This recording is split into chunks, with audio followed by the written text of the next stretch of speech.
Japan is a country with some truly iconic food. Almost anyone knows what sushi or tempura is, even if they haven't tried it.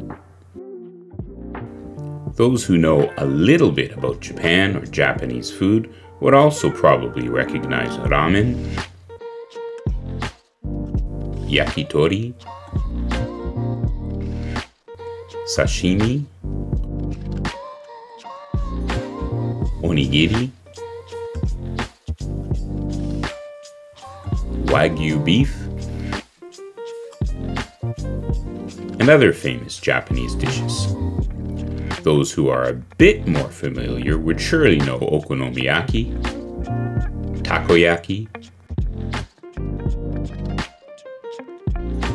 Japanese curry or kare, sukiyaki,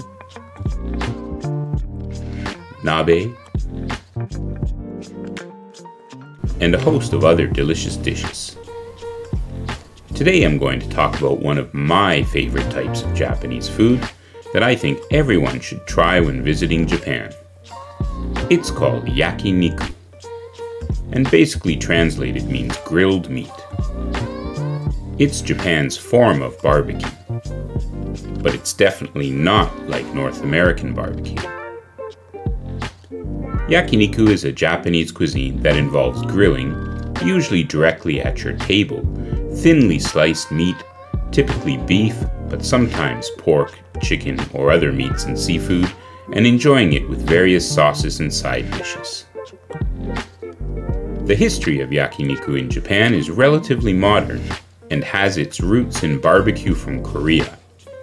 Yakiniku is believed to have been introduced to Japan by Korean immigrants in the early 20th century.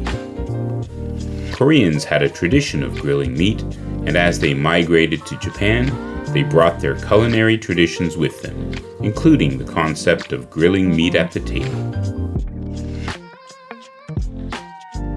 After World War II, yakiniku began to gain popularity in Japan. A combination of American influence and increased access to meat cuts previously unavailable to the general public contributed to the growth of this dining style. Today, yakiniku is a beloved dining experience in Japan. Restaurants range from casual, affordable establishments to high-end venues that serve top-quality cuts of meat. Yakiniku has also evolved to include different cooking methods, such as using specialized grills, and there's a focus on quality and freshness of the ingredients. In a typical yakiniku meal, you're provided with a grill or barbecue at your table, and you cook the meat yourself to your preferred level of doneness. Some use gas grills, while you can also often find charcoal ones if you're lucky.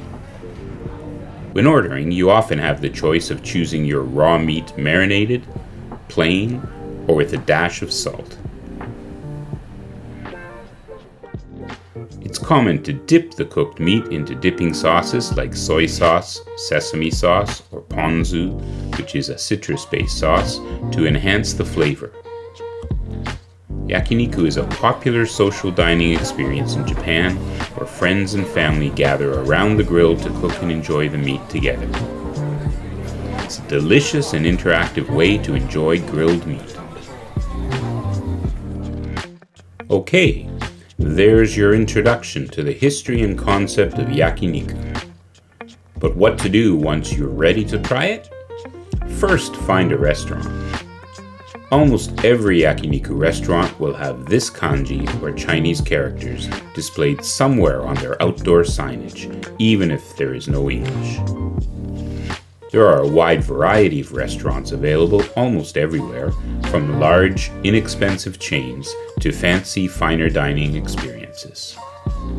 Quite common are tabehodai, or all-you-can-eat yakiniku restaurants as well. Remember, if you choose to go to one of these all-you-can-eat restaurants, in Japan there's usually a time limit to ordering food. For yakiniku restaurants, it's usually 90 minutes or 2 hours, but make sure you check before ordering. So now you've chosen your restaurant, how and what to order.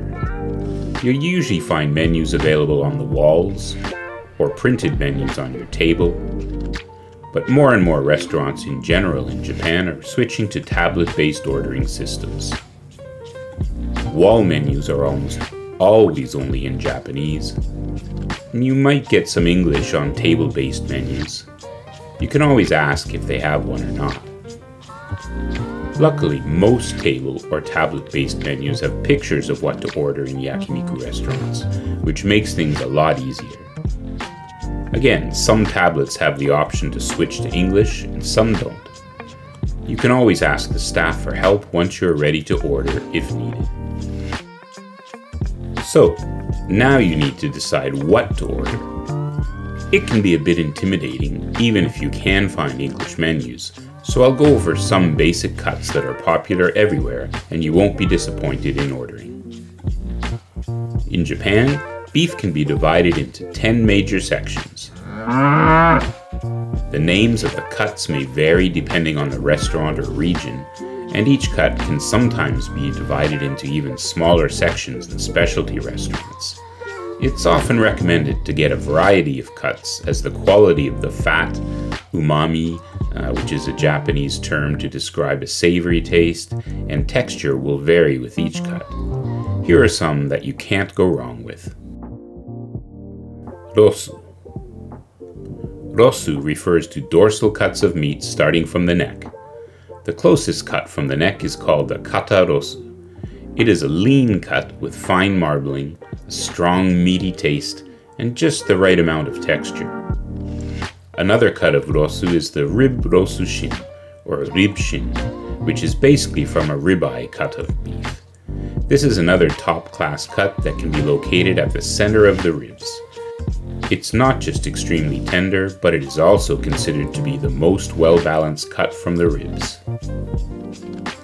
These are generally in the medium price range of cuts, and some consider it to be the best cut, so you might want to try it, even if it's a little expensive.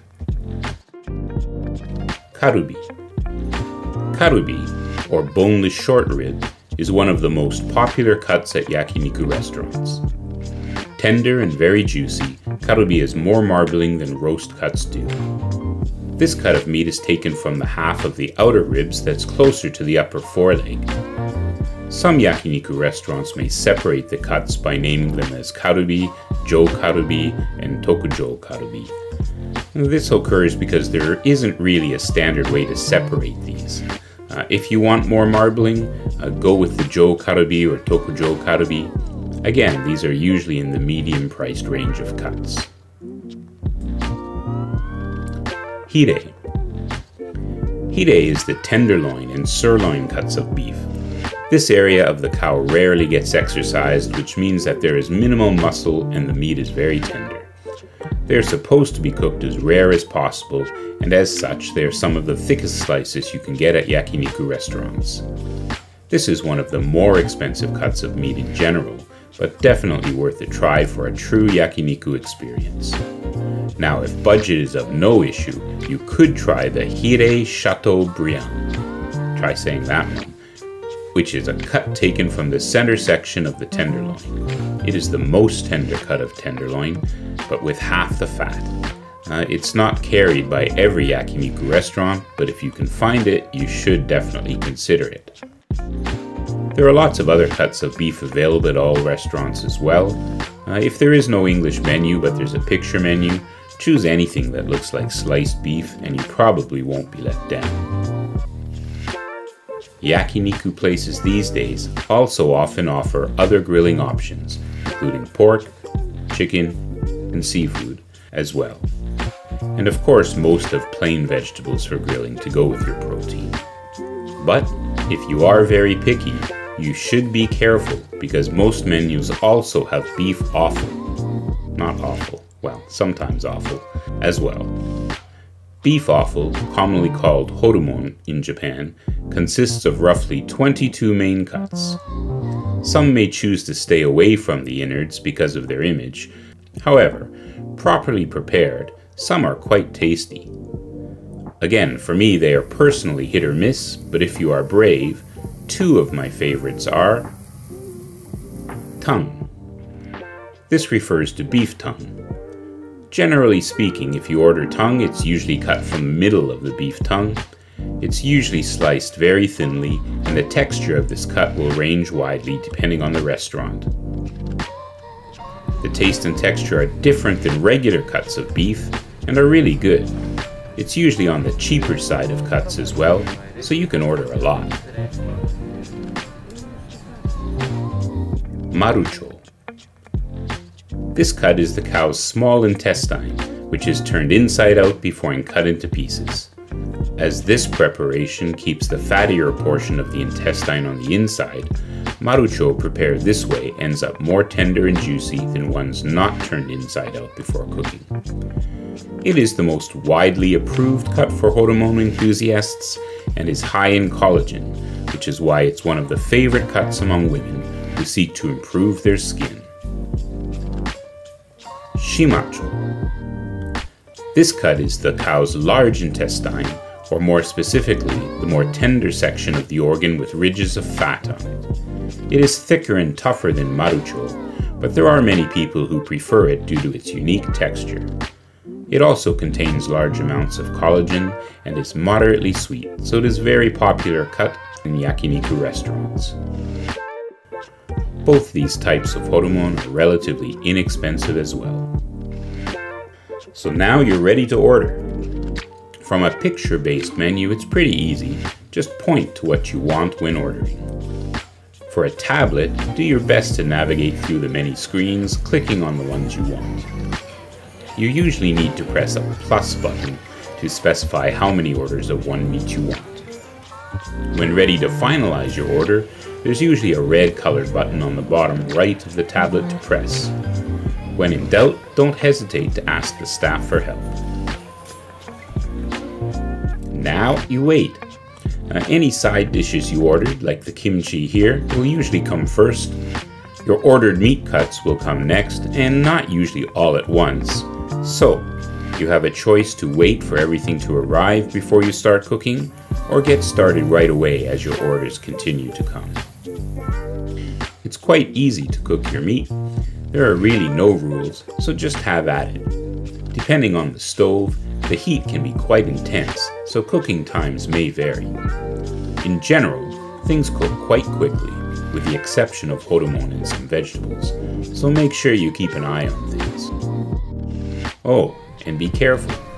Some of the fattier cuts of meat, especially Hodon, which is one of my favorites, produce flames, sometimes quite impressively. Have no fear, just move the meat around, or let it cook in the flames, whichever you like. It's all really quite delicious. My food's on fire again.